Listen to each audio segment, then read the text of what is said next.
When I met him, I was 25 years old, and when I first got acquainted with him, I used a lot of excuses as to why I wasn't doing well. And he said, well, tell me a little bit about your story. And I told him, you know, I was behind on my bills, had pennies in my pocket and nothing in the bank, that I was embarrassed about being behind on my big mouth promises to my family. And then he gave me one little simple phrase that really forever changed my life. And here's what he said: Mr. Rohn, if you want the future to change for you, you've got to change. And he said, if you don't change, the next 6 years of your life is going to be just like the last 6. You'll still be behind on your bills. You'll still be behind on your promises. But then he gave it to me in the form of a promise. When I was 25 years old, I've remembered it all these years, and I've shared this promise now with probably over 3 million people in the last 30 plus years. And it's going to be valid for you, so listen carefully to this promise. My teacher said to me, young man, if you will change, everything will change for you. If you will get better, everything will get better for you. What a clear message that was for me. He said, if you'll change your philosophy, if you'll change your habits, if you'll refine your thinking, if you'll change and accept some new disciplines, if you'll turn the corner where you've been in the past, go for a new life for the future, he said, all kinds of remarkable things will happen for you if you will change. Before I met Mr. Schoaf, I used to cross my fingers and say, I sure hope things will change. I was hoping the government would change and the tax structure would change and that my boss would change and pay me more money. I was hoping that, you know, economics would change and prices would come down, and I was hoping that circumstances would get better. And then I discovered from my teacher that those things are going to continue the same. In fact, all of those things that happen to us is kind of like the wind that blows. And the wind blows on us all. In fact, in America especially, the last 6,500 years of recorded history, we've got probably the most favorable wind that's ever blown. Economics and circumstances, living in a free country, democracy and freedom, an excellent economy. Sure, we struggle at times, but compared to the rest of the world in the last 6,500 years, we've got the best wind ever. But if you just let the wind blow, I'm telling you, it won't take you where you want to go. All of us must use this wind to take us to the dreams we've got, to the equities we want, to the money we want, to the income we want, and to all the things we want our life to have. This is where we want to go, and we've got a good wind, but we must not leave our future just to the wind, just to the economy, just to the structure of the way things are happening today. Here's what we must learn to do, and that is set a good sail. And if you'll learn to set a good sail, and that's what my teacher taught me in those early days. He said, Mr. Rohn, the wind is going to blow however it's going to blow. Politics are going to be politics, and the economy is going to be the economy. And however it turns out, that's the way it's going to be. What you must learn to do is not to wish for a better wind. That's naive. The key is to wish for the wisdom and the skills and the learning so that you can set a better sail. And so that's what I did at age 25. I went to work not on the economy. I went to work not on the community. I didn't go to work to try to change the government. I didn't go to work to try to change my boss or the company. I didn't go to work to try to change circumstances. I went to work to try to change myself. Now, there's a Bible story that teaches the law of averages. It's an interesting story called the parable of the sower. The sower in the ancient days was the guy that planted the crops. They called him the sower. They got the ground ready, and this guy called the sower was the planter of the crops. And he would take a bag of seed, walk across the field, and he would, right, sow the seed and plant the crops. They called him the sower. Now, the story of the sower is a typical story of life and people and results and what you can expect, right? And then you let the obvious be your best teacher.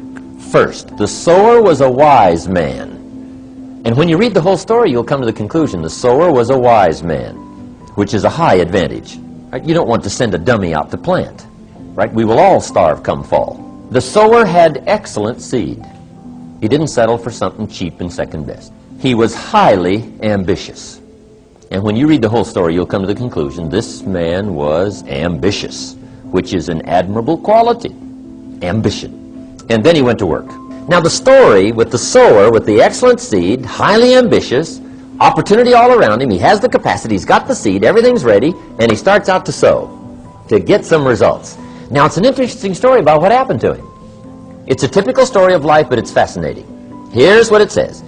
He starts out to sow the seed early in the morning, but the first part of the seed that he sows falls by the wayside, and the birds get it.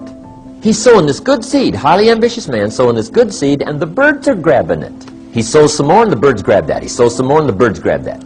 Now, remember, this is a typical story of life and people. Now, is that fairly typical? See, I got to tell you as a leader, the birds are going to get some of the seed. You get a hold of John. Let's say you're in real estate, right? Somebody here's in real estate. You get a hold of John. John says, hey, I'm looking for a change. I need a new occupation change. And I've heard about real estate. You say, John, come on over Friday night. We're going to have this orientation class. And we'll show you how to do it. Might be the new life for you. Earn the money you want to earn. Get your life turned around. Who knows what will happen? John says, sounds great to me. I'll be there on Friday night. Learn all about it. I'll probably be one of your best salesmen. Say, okay, see you Friday night. Now, come Friday night, 7:30, supposed to start. John's not there. Say, well, maybe the traffic's a little heavy. So we wait till 7:45. About 8 o'clock, we come to the conclusion. He's not going to show. Question. What's happened since this unique conversation that you had with John, and you dropped on him this great idea, you've got the explanation, helped change his life, he said he would agree to be there, and he's not there. What's probably happened between then and Friday night? The birds done got the boy. Got him. And who knows who the heck it might be, right? Maybe it's his brother-in-law, right? Says, real estate, you're not going to mix up in that, are you? Talked him out of it. Or his plumber. Says, let me tell you about real estate. His plumber. Now, if you get the message back as to what happened, see, here's where you might get off track. There's a couple of things you can do when the birds are grabbing the seed. One is you can chase birds. Say, those dirty birds, and away you go after the birds. You say, wait till I get a hold of his brother-in-law. I'll straighten him out. Tear him a new page. What does he know about real estate? His plumber. Now, see, you're off trying to straighten things out, rather than accepting it as it is. The best study of life is how it is, not how you wish it to be, not how you wish to rearrange it, how to take advantage of how it is. Some people would rather get even than to get ahead. They get off course. See, if you're off chasing birds, you have left the field. You're not sowing anymore. Now your chances go down instead of up. There's some things you don't try to cure. There's some things you ignore. Here's what it said this wise sower did. It said he ignored the birds, and he kept on sowing. How clever. There's some things you just got to accept. That's the way it is. So he keeps on sowing. And here's the key. If you keep sowing, you can sow more than the birds can get. But the birds are part of life. And don't press me why. I didn't arrange all this. I don't know. It's just the way it is. So he keeps on sowing. Now the story says this sower keeps on sowing. Now the seed falls on shallow ground, rocky ground, where the soil is shallow. And it says the little plant starts to grow. This time, the birds didn't get it. But the first hot day, these little plants wither and die. Now that's kind of disappointing, isn't it? But see, that's bound to happen. This time you recruit John. John says, I'll be one of your best. He doesn't show up at the third meeting. You say, where's John? Say, I don't know. Somebody said, boo. And he... They've heard about somebody with a similar health challenge, or have read about somebody with a similar health challenge that went about making significant changes in how they think, how they act, and how they feel. And over a period of time, the disease went away, and without any exogenous substance. Other people come because they want to create a new life, a new job, a new career, a new opportunity. Some people come because they're chasing the mystical and they want to have those profound mystical experiences. And I think everybody comes for their own reasons. But what we're learning now is that in these 7-day events, and I'll talk about why we do those 7-day events in a minute, but there comes a point where people start experiencing a greater level of wholeness. And when you start seeing that kind of coherence that goes on in the brain and coherence that goes on in the heart, and we measure this, When you feel so whole and so complete that you're happy with yourself, and you probably will want less. And you're less reliant on anything outside of you to bring you joy. And I think that kind of is who we are innately. So people come for all kinds of reasons, and they think it's because they want wealth, or they want health, or they want a new relationship. But it's who they become in the process, because that's what you take with you. And so we were doing these 4.5-day advanced events, and what I noticed is right around the last day or so, people were having significant transformations. And I started realizing, God, if we had just 3 more days with them, what could we accomplish? So we started doing these 7-day events, and the events are an opportunity for people to retreat from their lives, to remove the constant stimulation in their external environment that reminds them of who they think they are as a personality. To separate themselves from the people they know and the places they go and the things that they do at the exact same time every day in that routine program. Long enough for me to remind them of what they already know, that they are the creator of their life. And so if you can combine a little neuroscience with a little quantum physics, with a little neuroendocrinology, with a little psychoneuroimmunology, a little bit of epigenetics, all of those new sciences really point the finger to what's possible. So people that come to the week-longs are people that are experienced in doing this work. We want them to be practicing at home because I'm going to stretch them outside of their comfort zone. And the first day is always the big day, because when you come, people have to get beyond themselves. And after looking at 8,500 brain scans, I now know without a doubt that you and I are at our absolute best when we get beyond ourselves. And there's a formula in helping people to do that. Now, when you forget about yourself, you're moving into a very creative process.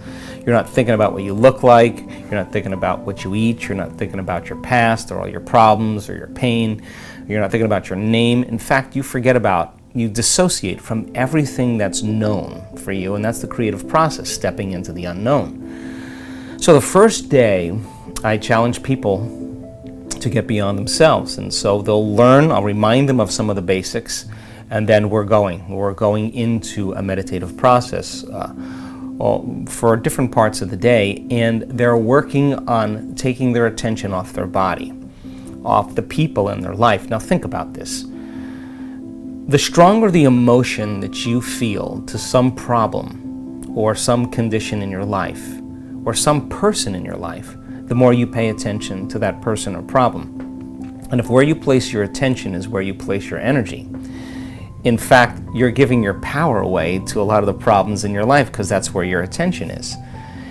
If you're in a routine of waking up every morning and running through the same behaviors as you did the day before, if you wake up in the morning and you have to think about your problems to feel the emotions that are connected to those memories of those problems are old circuits in your brain, and every problem has an emotion associated with it. If thoughts are the language of the brain and feelings are the language of the body, and how you think and how you feel is your state of being, most people's entire state of being is in the past. So then once they're living in the familiar past, we can know by fact that they're going to be in a predictable future. So then how do you get a person then to lower the volume to those emotions so that they can begin to take their attention off the problems in their life, and it's their attention and anticipation of how they expect it to show up that keeps their observation from a quantum model, the reality being the same. So I'm thinking the same things. I've got the same people in my life, so by definition I'm going to experience those same problems or that. Yeah, and the best way to say it is that it's not your personality that's creating your personal reality, it's your personal reality that's creating your personality. You're at effect of your environment, and your environment is actually controlling your thoughts and feelings. So if you said to me, well, I'm angry today because of this person, I'm upset because of this problem, then what you're really saying, just from an objective standpoint. So the questions are actual questions that coincided with milestones or inflection points or just a fork in my own life. And some of them would be, for instance, what if I did the opposite for 48 hours? It's a very recoverable experiment, right? If it doesn't work, then I can always go back to what I was doing. Doing the opposite meant making my calls between, let's just say, 6:30 and 8:30, and then 5:30 to 7:30. And it was just a hypothesis. Maybe I can get a hold of the people I need to get a hold of more effectively when the gatekeepers aren't there. Right. And that's exactly what happened. Wow. And I started booking more meetings and closing more deals than the majority of the guys in the company. And it was just from asking that question. What if I did the opposite for 48 hours? And you can apply that to many, many things. Right? Some of the others would be, well, this is one I asked in 2004. If I had a gun against my head and could only work 2 hours per week, what would I do? I know it's impossible. What would I do?